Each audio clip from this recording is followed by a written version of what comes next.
Afternoon class 8 JMU Pithoragarh students. Question number 10 देखते हैं exercise 3.3 का। Explain how this figure is a trapezium which of its two sides are parallel. आपके बताना है कि ये KLMN एक ट्रेपेजियम क्यों है।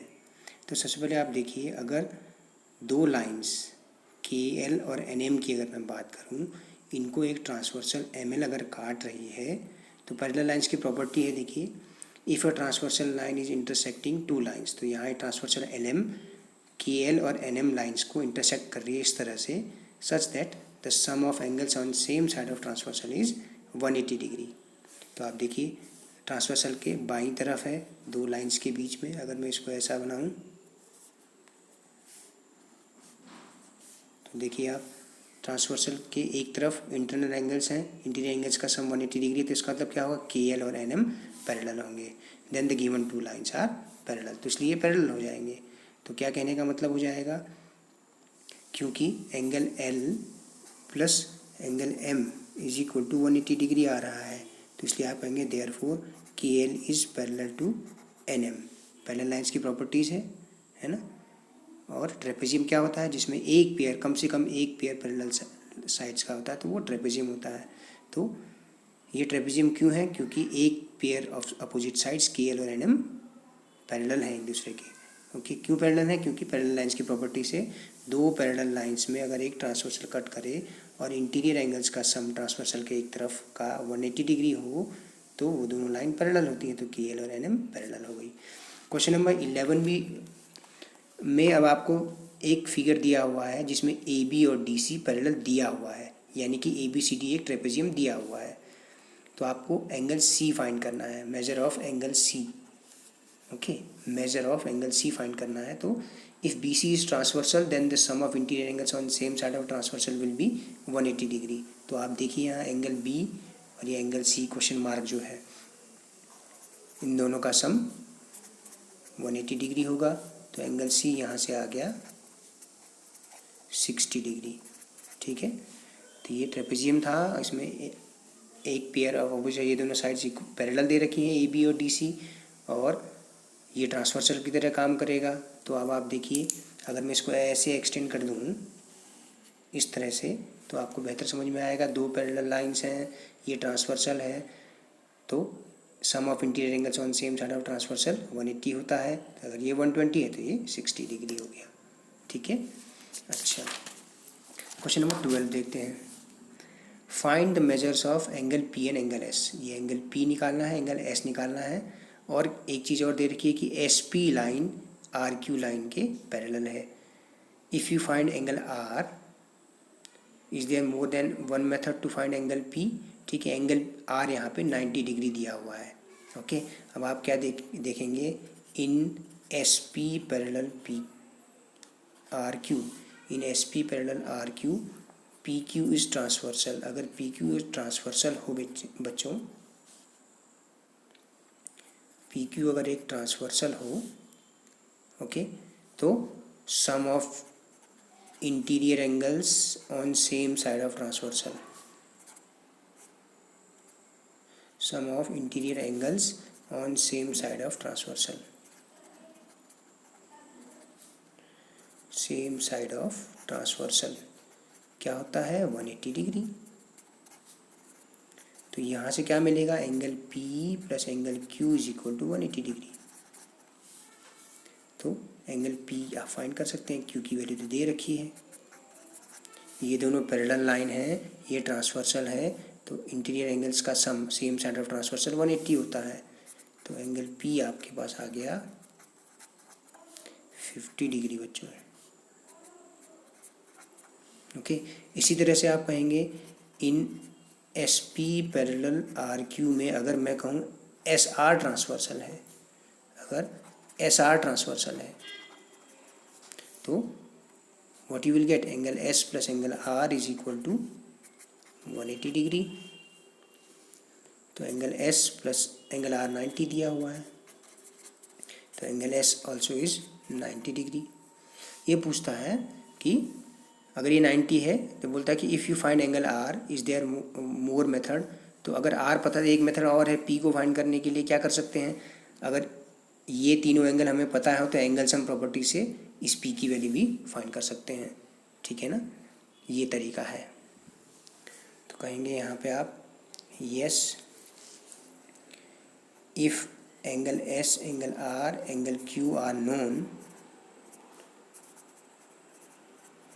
Angle P can be find by angle sum property of quadrilateral. Angle sum property quadrilateral की क्या होती है? The sum of angles of a quadrilateral is 360 degree. ये 130, ये 90, ये 90, तो 360 में से इन तीनों का सम घटा देंगे तो एंगल पी ऐसे भी मिल सकता था।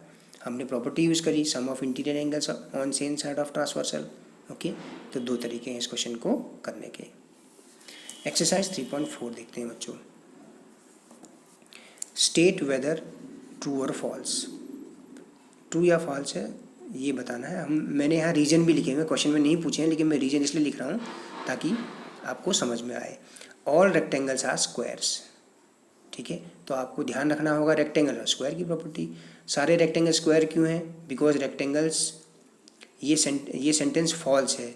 क्यों? क्योंकि रेक्टेंगल में तो सारी साइड्स इक्वल होती ही नहीं है स्क्वायर की तरह। तो all rectangles are not squares. लेकिन अगर उल्टा होता कि ऑल स्क्वायर्स आर रेक्टेंगल्स तो वो ट्रू होता। सारे स्क्वायर्स रेक्टेंगल्स होते हैं वो ट्रू होता क्योंकि अपोजिट साइड्स इक्वल, पैरेलल, सारे एंगल्स 90 डिग्री। लेकिन रेक्टेंगल में सारे रेक्टेंगल स्क्वायर क्यों नहीं हो सकते? क्योंकि रेक्टेंगल में सारी साइड्स इक्वल होती ही नहीं है ना स्क्वायर की तरह, इसलिए ये स्टेटमेंट फॉल्स है। सेकंड देखिए, ऑल रोम्बसेस आर पैरेललोग्राम्स। तो ऑब्वियसली बात है ट्रू है ये, क्योंकि रोम्बस और पैरेललोग्राम में एक प्रॉपर्टी जो है कॉमन है, क्या है कि opposite sides are equal and parallel. Rhombus में both pairs of opposite sides are equal and parallel, है ना। सी देखिए, all squares are rhombuses and also rectangles, ठीक है। तो आप सारे स्क्वायर रोम्बस भी हैं, रेक्टेंगल भी हैं, ट्रू है। क्यों है? क्योंकि स्क्वायर में रोम्बस की तरह सारे साइड्स इक्वल भी हैं और रेक्टेंगल की तरह सारे एंगल्स 90 डिग्री भी हैं। ये सारे एंगल्स 90 डिग्री हैं रेक्टेंगल की तरह, तो इसलिए हम कह सकते हैं कि सारे स्क्वायर रोम्बस और रेक्टेंगल कहे जा सकते हैं। तो ये स्टेटमेंट ट्रू है बच्चों, ठीक है।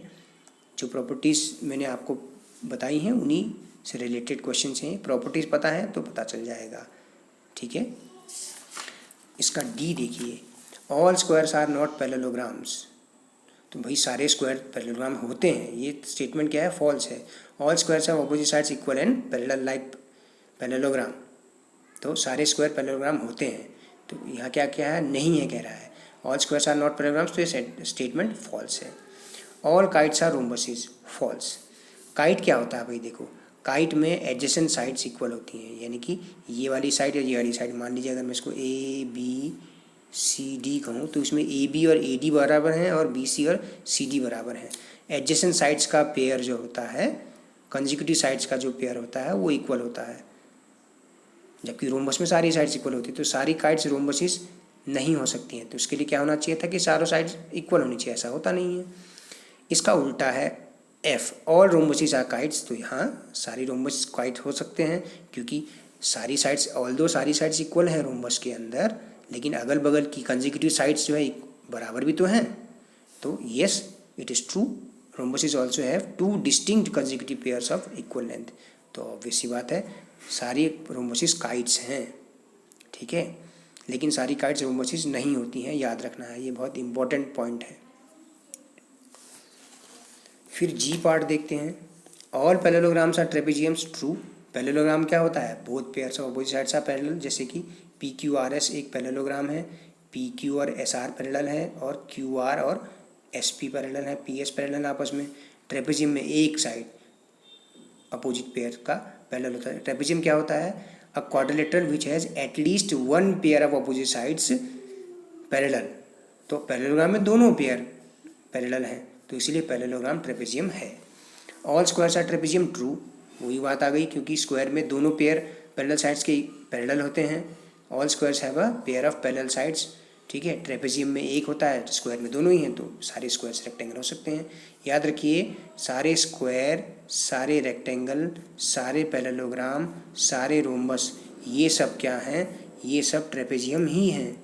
क्यों? क्योंकि इसमें ट्रेपेजियम की एक प्रॉपर्टी जो क्या है, अपोजिट साइड्स का जो पेयर है पैरेलल है, ठीक है, इनमें दोनों पेयर अपोजिट साइड्स के पैरेलल हैं। ट्रेपेजियम एटलीस्ट वन पेयर अगर हो पैरेलल, जैसे कि ये और ये वाला, तो वो ट्रेपेजियम होता है। यहाँ पे दोनों पेयर है तो उससे क्या फ़र्क पड़ता है, तो सारे स्क्वायर्स आर ट्रेपेजियम्स, ये ट्रू है, ठीक है। Identify all the quadrilaterals that have 4 sides of equal lengths. 4 की 4 साइड इक्वल कौन सी क्वाड्रिलेटर में होती हैं, रोम्बस और स्क्वायर में। चारों राइट एंगल्स होते हैं, स्क्वायर और रेक्टेंगल में ही होते हैं, बस केवल ऐसा। Explain how a square is a quadrilateral. Question number 3 देखिए, एक स्क्वायर क्वाड्रिलेटरल क्यों है, क्योंकि भाई स्क्वायर में 4 साइड्स होती हैं इसलिए इसको क्वाड्रिलेटरल कहते हैं। वो पैरेललोग्राम क्यों है, क्योंकि अपोजिट साइड्स इक्वल और पैरेलल हैं, ठीक है। स्क्वायर को पैरेललोग्राम क्यों कहा गया, क्योंकि square also has opposite sides equal and parallel. सारे स्क्वायर्स रोम्बस क्यों हैं, क्योंकि रोम्बस की तरह स्क्वायर में भी सारी साइड्स इक्वल होती हैं, तो इसलिए स्क्वायर को हम रोम्बस भी कह सकते हैं। स्क्वायर को रेक्टेंगल क्यों कहते हैं, क्योंकि स्क्वायर में रेक्टेंगल की तरह सारी एंगल्स 90 डिग्री की होती हैं, इसीलिए कहते हैं, okay. Name a quadrilateral whose diagonal bisect each other. सारे क्वाड्रिलेटरल जिनके डायगोनल बाइसेक्ट करते हैं एक दूसरे को, पैरेललोग्राम, रोम्बस, स्क्वायर और rectangle. All diagonals are perpendicular bisector of each other. तो ऐसा 90 डिग्री में एक दूसरे को बाइसेक्ट करते हैं रोम्बस और स्क्वायर में। ये दोनों डायगोनल्स हैं, ये एक दूसरे को बाइसेक्ट करते हैं 90 डिग्री पे। इसी तरह से स्क्वायर में भी, ठीक है। ऐसे क्वाड्रिलेटर्स का नाम लिखिए जिनके डायगोनल्स इक्वल होते हैं, स्क्वायर और रेक्टेंगल, ठीक है। इसी बात को लेके क्वेश्चन नंबर 6 भी है कि डायगोनल्स इक्वल होते हैं। Question number 5, explain why a rectangle is a convex quadrilateral. Convex quadrilateral की डेफिनेशन क्या थी, quadrilaterals in which the diagonals are in the interior of it, they are called convex quadrilaters। तो diagonals of rectangle lie in the interior of it, rectangle के अंदर ही रहते हैं उसके diagonal, तो इसलिए रेक्टेंगल एक कॉन्वेक्स क्वाड्रिलेटरल कहा जाएगा। क्वेश्चन नंबर 6 देखिए, ABC एक राइट एंगल ट्राइंगल है, ABC एक राइट एंगल ट्राइंगल है और O उसका मिड पॉइंट है, किसका, side opposite to right angle. इस राइट एंगल के अपोजिट जो है ये इसका मिड पॉइंट है। एक्सप्लेन वाई ओ जो है A, B और C से इक्विडिस्टेंट क्यों है। तो आप कंस्ट्रक्शन कर लेंगे कि आप AD को इस तरह से बढ़ाएंगे, ठीक है, AD और DC इस तरह से बनाएंगे, ठीक है, कि AD BC के इक्वल भी हो, पैरेलल भी हो, और इसी तरह से AB DC के इक्वल भी हो और पैरेलल भी हो। तो हमने एक तरह से रेक्टेंगल फॉर्मेशन कर दी, ABCD एक रेक्टेंगल बन गया और इस डायगोनल BD को भी मिला दिया। Draw line AD and DC such that AD is parallel to BC and AB is parallel to DC। AD is parallel to BC and AB is parallel to DC। Also AD is equal to BC and AB is equal to DC। ये construction कर ली तो क्या हो गया, ये rectangle बन गया, अपोजिट साइड्स इक्वल है ना, ये 90 है तो सारे एंगल 90 डिग्री हो जाएंगे। तो ABCD इज ए रेक्टेंगल। अब रेक्टेंगल में both diagonals are equal and bisect each other, ठीक है ना। आप देखिए AC और BD दोनों क्या हैं, इक्वल हैं और ये एक दूसरे को बाइसेक्ट करते हैं, तो इसका मतलब क्या है, आप देखिए OA और OC एक दूसरे के बराबर है, OB और OD एक दूसरे के बराबर है, तो इससे क्या आ जाएगा, OA और OC बराबर है, OB और OD बराबर है। अब क्योंकि दोनों डायगोनल्स इक्वल है तो उनके आधे आधे भी तो आपस में बराबर होंगे, तो इससे आ गया OA is equal to OB is equal to OC is equal to OD। दोनों ही डायगोनल्स इक्वल हैं बच्चों, दोनों ही डायगोनल्स क्या हैं, इक्वल हैं, एक दूसरे को बाइसेक्ट कर रहे हैं। OA OC के बराबर है, OD OB के बराबर है, लेकिन अब क्योंकि दोनों डायगोनल बराबर लेंथ के तो उनके आधे आधे भी सब सारे टुकड़े ये आपस में बराबर होंगे, तो इसीलिए O is equidistant from A, B and C। ये बन गया आपका चैप्टर का लास्ट क्वेश्चन था बच्चों।